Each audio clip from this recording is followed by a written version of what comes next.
India news, आपके साथ मैं हूं रचना। शुरुआत कर रहे हैं सुपरफास्ट 100 की और आपके साथ मैं हूं राकेश पांडे। चलिए खबरों की शुरुआत करते हैं। बात सबसे पहले दिल्ली की। दिल्ली में एक बार फिर से रफ्तार का कहर देखने को मिला। प्रगति मैदान के गेट नंबर 1 के सामने तेज रफ्तार ऑडी कार ने पुलिस बैरिकेड्स को जोरदार टक्कर मार दी।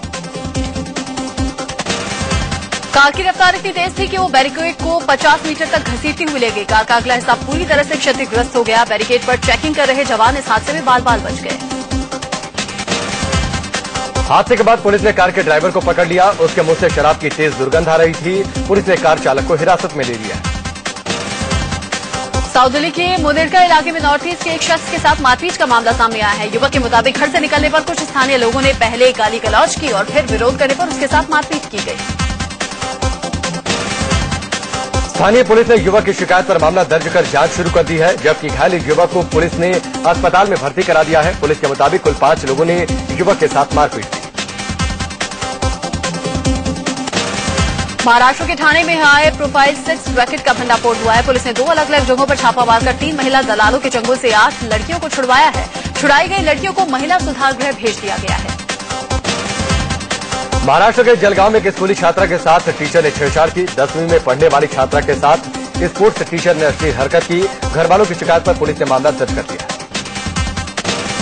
जम्मू कश्मीर में आई बाढ़ के बाद पानी का लेवल कम हो रहा है। हालांकि जमा पानी की वजह से कई तरह की बीमारियों का खतरा बढ़ गया है। अब तक तकरीबन 1,40,000 लोगों को सुरक्षित बचाया गया है, जबकि 1.5 लाख लोग अभी भी बाढ़ में फंसे हुए हैं। मरने वालों की संख्या 250 के पार पहुंच चुकी है।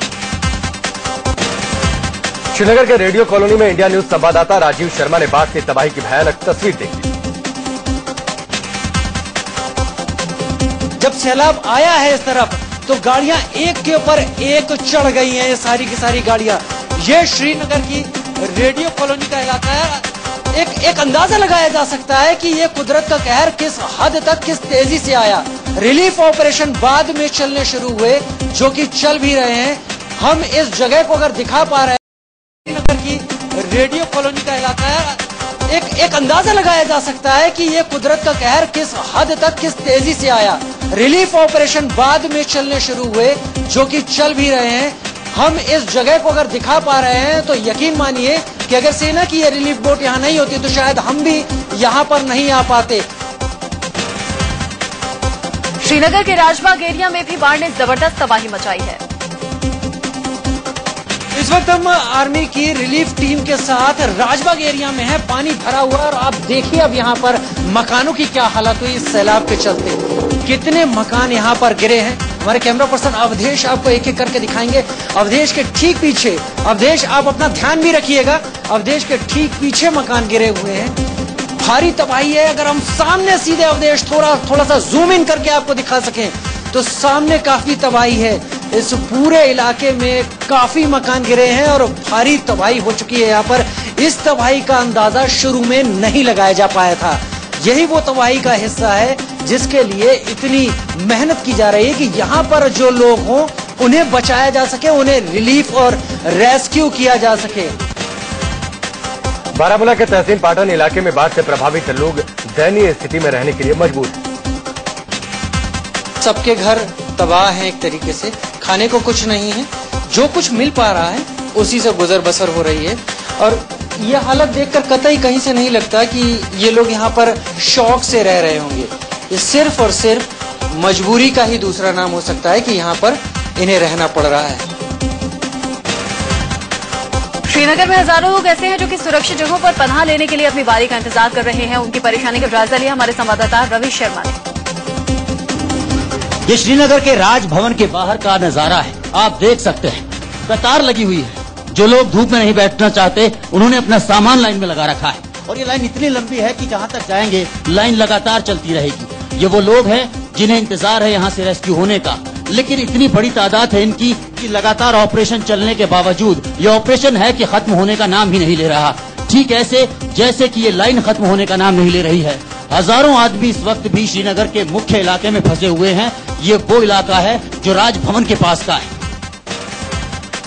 बाढ़ से सीमा पर तैनात भारतीय जवानों को किस तरह की मुश्किलों का सामना करना पड़ रहा है, इसका जायजा लिया हमारे संवाददाता अजय चांडिया ने। इंडिया न्यूज की टीम इस वक्त अंतर्राष्ट्रीय सीमा पर है और आपको बता दूं कि अंतर्राष्ट्रीय सीमा पर भी बाढ़ और बारिश ने जो है वो प्रलय लाई है, मगर उसके बावजूद भी बीएसएफ के जवान पूरे तरीके से मुस्तैद हैं, क्योंकि देश की सुरक्षा, सीमा की सुरक्षा उनके लिए सबसे बड़ी चुनौती है। तो आप देख सकते हैं पूरा इलाका पानी से भरा हुआ है और चुनौती जो है वो बीएसएफ के लिए कम नहीं है, क्योंकि अभी कुछ दिन पहले की बात की जाए तो पाकिस्तान की तरफ से लगातार भारतीय चौकियों को बीएसएफ को निशाना बनाया था, मगर बीएसएफ इन चुनौतियों से निपटने के लिए पूरे तरीके से मुस्तैद है। सीमा पर तारबंदी टूटने से बीएसएफ जवानों को दिक्कतें भी आ रही हैं। इंडिया न्यूज की टीम इस वक्त अंतर्राष्ट्रीय सीमा पर है और आपको बता दूं कि लगातार बाढ़ की वजह से जो परिस्थितियां यहां बनी है उसका नजारा आप देखेंगे कि किस तरीके से पूरे के पूरे इलाके में जो है वो पानी भरा हुआ है। और सबसे बड़ी बात कि पानी भरने के बाद जो सबसे बड़ी चुनौती बीएसएफ के लिए ये है कि पड़ोसी देश पाकिस्तान जो है उसकी नीयत जो है वो साफ नहीं है। आपको बता श्रीनगर में एमबीबीएस की पढ़ाई करने वाले तकरीबन 200 छात्रों को भी सेना ने बचाया। इसमें कई लड़कियां भी शामिल थी। जम्मू कश्मीर में बाढ़ से निपटने के लिए सीएम उमर अब्दुल्ला सर्वदलीय बैठक उन्होंने बुलाई। जम्मू कश्मीर के सभी राजनीतिक दलों ने सेना, वायुसेना, एनडीआरएफ और केंद्र सरकार की मदद की सराहना की। पीएमओ में राज्य मंत्री जितेंद्र सिंह ने जम्मू कश्मीर के बाढ़ प्रभावित इलाकों का हवाई सर्वेक्षण किया। इस दौरान उन्होंने उधमपुर का भी जायजा लिया। जम्मू कश्मीर के पुंछ पहुंचे केंद्रीय स्वास्थ्य मंत्री डॉक्टर हर्षवर्धन ने बाढ़ प्रभावित इलाकों का दौरा किया। उन्होंने कहा कि बाढ़ के बाद फैलने वाली महामारी को रोकने के लिए वो जरूरी कदम उठा रहे हैं। जम्मू कश्मीर सरकार के 7 मंत्रियों के एक डेलीगेशन ने पीएम आवास में प्रधानमंत्री मोदी से मुलाकात की। उन्होंने जम्मू कश्मीर में आई बाढ़ को लेकर प्रधानमंत्री से वहां के हालात पर चर्चा की। सूचना प्रसारण मंत्रालय ने जम्मू कश्मीर में बाढ़ पीड़ितों को बीएसएनएल नेटवर्क से मुफ्त बात करने की सुविधा दी है। जम्मू कश्मीर में आई बाढ़ में जो लोग फंसे हैं उनमें रायबरेली के मेरुई गांव के 2 दर्जन से भी ज्यादा लोग शामिल हैं। यूपी के ग्रेटर नोएडा में बाइक सवार बदमाशों ने एक युवक की गोली मारकर हत्या कर दी। वारदात दादरी कोतवाली इलाके की है। युवक जिम कर दोस्त के साथ बाइक से घर लौट रहा था, तभी रास्ते में बदमाशों ने उसे गोली मार दी। यूपी के फिरोजाबाद में उस समय अफरा तफरी मच गई जब एक अपराधी को पकड़ने उसके घर गई पुलिस टीम पर अपराधी के भाई ने ही तमंचे से फायरिंग शुरू कर दी। खबर के मुताबिक लूट की वारदात में शामिल एक बदमाश को पकड़ने के लिए पुलिस आरोपी के घर पहुंची। घर पर आरोपी तो नहीं मिला, उल्टे उसका भाई हाथ में तमंचा लेकर छत पर चढ़ गया और पुलिस वालों पर गोलियां दागने लगा। इस शख्स की दबंगी के आगे यूपी पुलिस के हौसले पस्त पड़ गए और अपनी जान बचाने के लिए वो वहां से भाग खड़ी हुई। मध्य प्रदेश के भिंड में छात्रों के 2 गुटों के बीच जमकर मारपीट हुई। एक गुट के छात्रों ने दूसरे गुट के छात्रों को बुरी तरह से पीटा। छात्रों की गुंडागर्दी की तस्वीरें कैमरे में कैद हो गई। आधे घंटे तक छात्रों के इस हंगामे के चलते अफरा तफरी मची रही। छात्रों के बीच मारपीट की यह घटना भिंड के सिटी कोतवाली इलाके की हाउसिंग कॉलोनी में हुई। यूपी के शामली में एक निजी नर्सिंग होम के अंदर मारपीट की लाइव तस्वीरें सामने आई हैं। बताया जा रहा है कि एक युवक ने नर्सिंग होम में अपने हाथ पर प्लास्टर चढ़वाया था। जब हाथ चेक कराने पहुंचा तो उसने डॉक्टर से दर्द की शिकायत की। नर्सिंग होम के कर्मचारियों से बहस के बाद युवक उस समय तो चला गया, लेकिन बाद में अपने परिजनों के साथ दोबारा अस्पताल पहुंचा और कर्मचारियों से भिड़ गया। यूपी के फिरोजाबाद में गुस्साए लोगों ने जेब काटते हुए एक युवक को रंगे हाथों पकड़ा, फिर उसके जमकर धुनाई कर दी। यूपी के अलीगढ़ से बाइक चोरी की हैरान करने वाली तस्वीर सामने आई है। सीसीटीवी में कैद तस्वीरों में साफ दिख रहा है कि कैसे एक चोर बाइक पर आकर बैठ जाता है और लॉक खोलकर बाइक लेकर फरार हो जाता है। उत्तराखंड के टिहरी में यात्रियों से भरी एक बस नदी में जा गिरी। हादसे के वक्त बस में 33 लोग सवार थे। ये बस ऋषिकेश से श्रीनगर जा रही थी। टिहरी जिले के नेशनल हाईवे 58 पर जुयालगढ़ मलेथा इलाके में अनियंत्रित होकर रेलिंग तोड़कर ये बस नदी में जा गिरी। श्रीनगर में हुए इस बस हादसे पर मुख्यमंत्री हरीश रावत ने शोक जताया है। मुख्यमंत्री ने इस हादसे में मरने वाले के परिजनों के लिए मुआवजे का भी ऐलान किया। यूपी के जौनपुर में एक प्राइवेट स्कूल की बस पलट जाने से 32 बच्चे जख्मी हो गए, जिनमें 6 की स्थिति गंभीर है। दिल्ली से सटे फरीदाबाद के बल्लभगढ़ में सड़क हादसे के बाद जमकर बवाल हुआ। धू-धू कर चलते इस टैंकर ने साइकिल से जा रहे 8वीं क्लास के छात्र को रौंद दिया था, जिससे उसकी मौत हो गई। लोगों ने मौके पर पहुंची फायर ब्रिगेड की गाड़ी को भी आग के हवाले कर दिया। राजस्थान के उदयपुर में उस वक्त अफरा तफरी मच गई जब सुखेर इलाके में एक कार में भीषण आग लग गई। गनीमत रहेगी आग लगने के बाद धमाके की यह घटना पेट्रोल भरवाते वक्त नहीं हुई, वरना बड़ा हादसा हो सकता था। दिल्ली यूनिवर्सिटी में मोदी का मैजिक चला और एबीवीपी ने छात्र संघ चुनाव में जीत हासिल कर ली। अध्यक्ष पद पर अखिल भारतीय विद्यार्थी परिषद के मोहित नागर ने जीत हासिल की, जबकि उपाध्यक्ष के पद पर प्रवेश मलिक ने बाजी मारी। अध्यक्ष पद पर जीते एबीवीपी के मोहित नागर को 20,718 वोट मिले, जबकि उनके प्रतिद्वंदी एनएसयूआई के कैंडिडेट को 19,804 वोट मिले। सचिव के पद पर एबीवीपी की कनिका शेखावत को 18,671 वोट मिले, जबकि उनके प्रतिद्वंदी एनएसयूआई के उम्मीदवार ने 15,649 वोट हासिल किए। डीयू छात्र संघ चुनाव में शानदार जीत के साथ एबीवीपी के छात्रों ने जमकर जश्न मनाया। डीयू छात्र संघ अध्यक्ष मोहित नागर ने इस जीत को छात्रों और कार्यकर्ताओं की जीत बताया। छात्र संघ अध्यक्ष मोहित नागर ने कहा कि छात्राओं की सुरक्षा पर उनका विशेष ध्यान रहेगा। बीजेपी के छात्र संगठन एबीवीपी ने 18 साल बाद इस तरह से एकतरफा जीत का कारनामा दोहराया। दिल्ली के बीजेपी ऑफिस में डीयू में हुई एबीवीपी की शानदार जीत का जश्न मनाया गया। शनिवार को 9 राज्यों में लोकसभा और विधानसभा उपचुनाव के लिए वोट डाले गए। लोकसभा की 3 और विधानसभा की 33 सीटों के लिए वोटिंग हुई। जिन 3 सीटों पर लोकसभा उपचुनाव में हुए उनमें वडोदरा, मैनपुरी और मेडक सीटें शामिल हैं। यूपी में मैनपुरी लोकसभा सीट के साथ ही 11 विधानसभा सीटों पर भी वोट डाले गए। कोलकाता में उपचुनाव के दौरान टीएमसी और सीपीएम कार्यकर्ताओं में हिंसक झड़प हुई। चुनाव आयोग ने बड़ौदा से कांग्रेस उम्मीदवार नरेंद्र रावत के खिलाफ नोटिस जारी किया है। नरेंद्र रावत पर मतदान के दौरान आचार संहिता के उल्लंघन का आरोप है। वडोदरा में नरेंद्र रावत ने पोलिंग बूथ पर कांग्रेस के चुनाव चिन्ह के साथ सेल्फी खींची थी। वो वोट देकर जैसे ही बाहर लौटे, मतदाताओं की कतार के पास उन्होंने सेल्फी खींची। प्रधानमंत्री नरेंद्र मोदी अपने 15 मंत्रियों से बेहद नाराज हैं। सूत्रों के हवाले से खबर है कि प्रधानमंत्री नजमा हेपतुल्ला, मेनका गांधी, हरसिमरत कौर, थावरचंद गहलोत से नाराज चल रहे हैं। दरअसल प्रधानमंत्री ने अपने सभी मंत्रियों से सरकार के 100 दिन पूरे होने पर अपने अपने मंत्रालयों का रिपोर्ट कार्ड देने के लिए कहा था, लेकिन 15 मंत्रियों ने प्रधानमंत्री का निर्देश नहीं माना।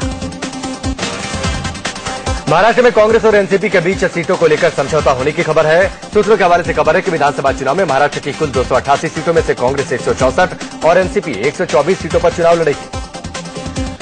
2009 के विधानसभा चुनाव में कांग्रेस 174 और एनसीपी 114 सीटों पर चुनाव लड़ी थी। कांग्रेस इसी फॉर्मूले पर फिर से चुनाव लड़ने की तैयारी में है। 2009 में कांग्रेस ने 174 में से 82 सीटें जीती थी, जबकि एनसीपी के खाते में 114 में से 62 सीटें आई थी। शिवसेना प्रमुख उद्धव ठाकरे ने कहा कि अगर हालात बनते हैं तो मुख्यमंत्री बनने के लिए तैयार हैं।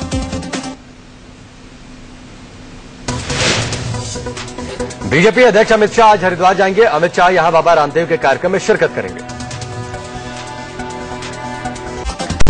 चलिए ब्रेक के बाद बाकी खबरों की शुरुआत करते हैं। शहरी विकास मंत्रालय के आदेश के बाद एनडीएमसी ने बंगला खाली नहीं करने पर 20 पूर्व सांसदों के बिजली पानी के कनेक्शन काट दिए।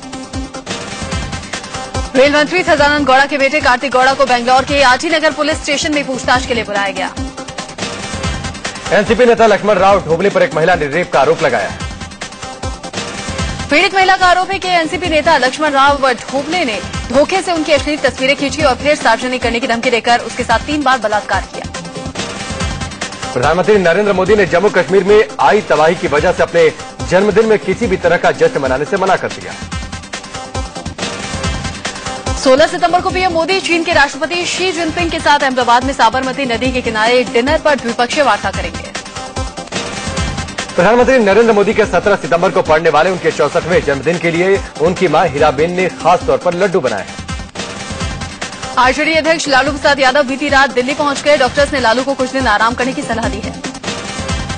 गोरखपुर से बीजेपी सांसद योगी आदित्यनाथ आज गोरखनाथ मठ के महंत का पद संभालेंगे। मठ परंपरा के मुताबिक आज गोरख पीठाधीश्वर महंत रहे अवैधनाथ को मंदिर परिसर में समाधि दी जाएगी। सुबह करीब 9:30 बजे योगी आदित्यनाथ का अभिषेक होगा। इस मौके पर बड़ी संख्या में संत, महंत और धर्माचार्य मौजूद रहेंगे।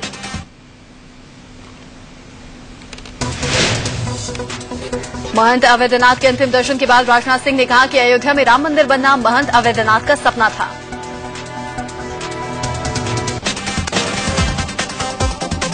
महंत अवैधनाथ के पार्थिव शरीर के अंतिम दर्शन के लिए भारी भीड़ उमड़ रही है। बीजेपी अध्यक्ष अमित शाह ने महाकाल के दर पर माथा टेका। शाह ने काफी देर तक विधि विधान से पूजा की।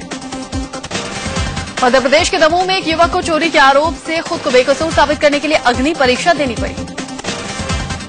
युवक ने खौलते तेल से भरी कड़ाही में हाथ डालकर पत्थर निकाला और पंचायत के मुखिया को थमा दिया। गनीमत रही कि ऐसा करने पर युवक के हाथ जले नहीं। अग्नि परीक्षा का सिलसिला दमोह के किल्लाई गांव में पारधी समाज में सालों से चला आ रहा है, लेकिन कोई इसे रोकने के लिए कभी पहल नहीं करता। यूपी के हापुड़ में सीवर लाइन की सफाई के दौरान हुए जहरीली गैस के रिसाव से 2 मजदूरों की मौत हो गई। असम के दरंग जिले में हैंड ग्रेनेड से किए गए ब्लास्ट में एक व्यक्ति की मौत हो गई, 4 लोग जख्मी हो गए। दिल्ली के करावल नगर इलाके में पुलिस ने एक शातिर लुटेरे गैंग का भांडाफोड़ किया है। दिल्ली में नार्कोटिक्स कंट्रोल ब्यूरो ने दिल्ली हरियाणा बॉर्डर से 31 किलो हेरोइन के साथ 3 लोगों को गिरफ्तार किया है। दिल्ली के मायापुरी इलाके में पुलिस ने फर्जी कागजात पर बैंक से 40 लाख का होम लोन कराने की कोशिश कर रहे 3 लोगों को गिरफ्तार किया है।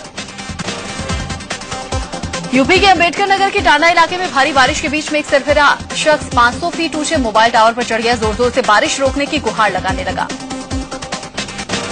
लखनऊ के थाना कैंट इलाके में लोको सर्विस स्टेशन के पास नशे की हालत में एक लड़की पड़ी मिलने से हड़कंप मच गया। लड़की के मुताबिक वो गोरखपुर की रहने वाली है, वो करीब हफ्ते पर पहले लखनऊ आई थी। यूपी के सुल्तानपुर में मिड डे मील में गड़बड़ी को लेकर सैकड़ों ग्रामीणों ने 4 घंटे तक हाईवे जाम कर दिया। बिहार के दरभंगा में 9 साल की एक बच्ची के साथ रेप का मामला सामने आया है। बिहार के नालंदा में एक युवक ने अपनी प्रेमिका के कमरे में फांसी लगाकर खुदकुशी कर ली। प्रेमिका से हुई कहासुनी के बाद उसने ये कदम उठाया। दिल्ली मेट्रो में डोरेमोन, छोटा भीम, चाचा चौधरी जैसे कार्टून किरदार मेट्रो की सफाई, सुरक्षा और मेट्रो के नियमों के बारे में जागरूक करेंगे। दिल्ली के रामलीला मैदान में होने वाली रामलीला की तैयारियां शुरू हो चुकी हैं। दशहरे में रावण दहन के मौके पर राजनाथ सिंह, नितिन गडकरी, फिल्म अभिनेता गोविंदा और रवीना टंडन भी मौजूद रहेंगे। टीम इंडिया के क्रिकेटर भुवनेश्वर कुमार ने अपने शहर मेरठ में शिव हनुमान मंदिर में परिवार के साथ पूजा की। अमेरिका के एक सीनेटर मार्क वार्नर ने मोदी सरकार की तारीफ की है। सीनेटर ने कहा कि मोदी सरकार के पहले 100 दिन में भारत अमेरिका संबंधों में सुधार हुआ। अमेरिका ने आईएसआईएस के खिलाफ अभियान की शुरुआत कर दी है। नाटो और मरीन कोर के रिटायर्ड जनरल जॉन एलन को आईएसआईएस के खिलाफ अगुवाई करने के लिए चुना गया है। भारत शंघाई सहयोग संगठन यानी एससीओ में शामिल हो सकता है। भारत ने एससीओ के लिए औपचारिक रूप से आवेदन कर दिया है। पाकिस्तान के पीएम नवाज शरीफ के इस्तीफे की मांग को लेकर प्रदर्शन कर रहे मौलाना ताहिर कादरी ने सरकार के साथ बातचीत बंद कर दी है। फिलीपींस में खराब मौसम की वजह से एक नाव डूब गई। नाव में 84 यात्री सवार थे, जिसमें से 55 लोगों को बचा लिया गया।